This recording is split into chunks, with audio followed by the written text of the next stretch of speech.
Դուք կարողանալու եք այդ ձեր ունեցվածքը կարողանալու եք պաշտպանել։ Ալիևի ու Էրդողանի հետ պայմանավորվելու եք, կարողանալու եք։ Ուր կորան Արևմտյան Հայաստանի մեծահարուստները։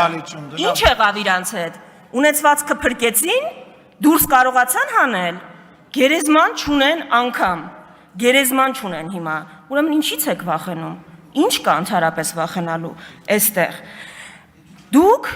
եկեղեցու դեմ Ադրբեջանի պահանջով իրականացվող արշավը քողարկում եք իբր այսպես եկեղեցու կանոնները պաշտպանելու դիրքերից հանդես եկող մարդու իրականացված արշավ, մտահոգ եւ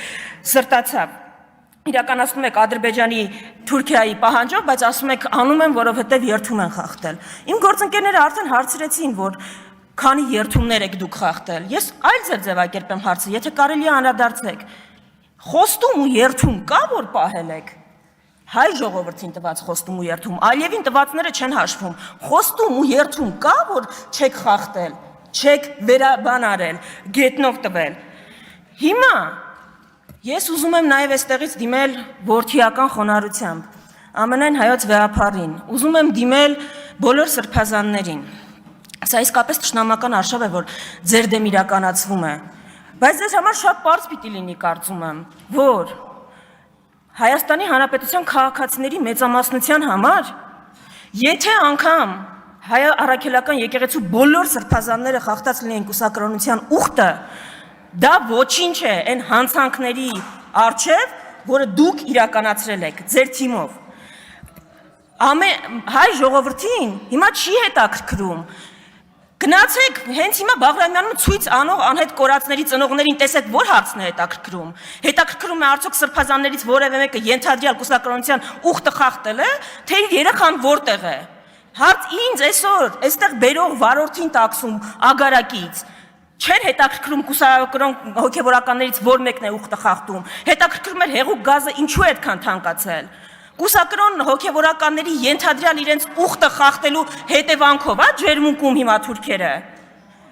Կուսակրոն հոգևորականների ենթադրյալ իրենց ուխտը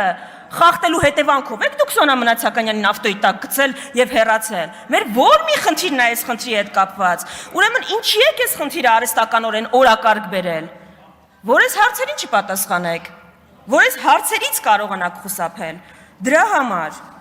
հաստատ կուսակրոն հոգևորականների ենթադրյալ իրենց ուխտը խախտելու հետևանքով չի, որ եռաբլուրը մեծացել ու կրկնապատկվել է, ու մենք անվտանգային ճգնաժամի մեջ ենք։ Դրա համար մեր հայ առաքելական Սուրբ եկեղեցին պիտի իմանա, որ հիմա ինքը ունի ավելի շատ աջակիցներ, քան կարող են պատկերացնել, քան երբևէ երևի ունեցել է։ Երբևէ։ Այդ աջակիցների թիվը Հայաստանում չկա հրապարակ, որ դա կտեղավորի, ու դա է հանրային տրամադրությունները, ու դա է, որովհետև դուք ում հարվածում եք, ում թիրախավորում եք, իր շուրջ մոբիլիզացիա եք ստեղծում։ Դե երևի դրա համար էլ արժի ձեզ շնորհակալություն հայտնել։ Ուրեմն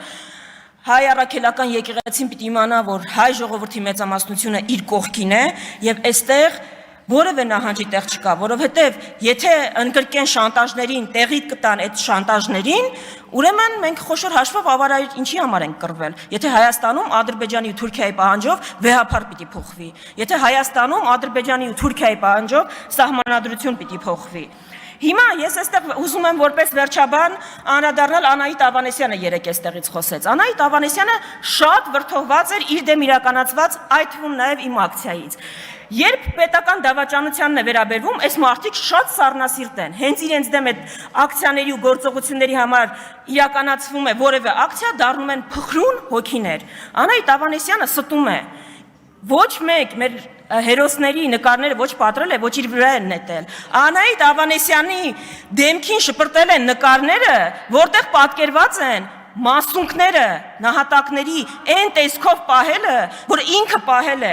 ու դա արվել է այն բանից հետո, երբ Անահիտ Ավանեսյանը առողջապահության նախարարը երկրի ուշադիր մարդկանց վրա կրակելուց հետո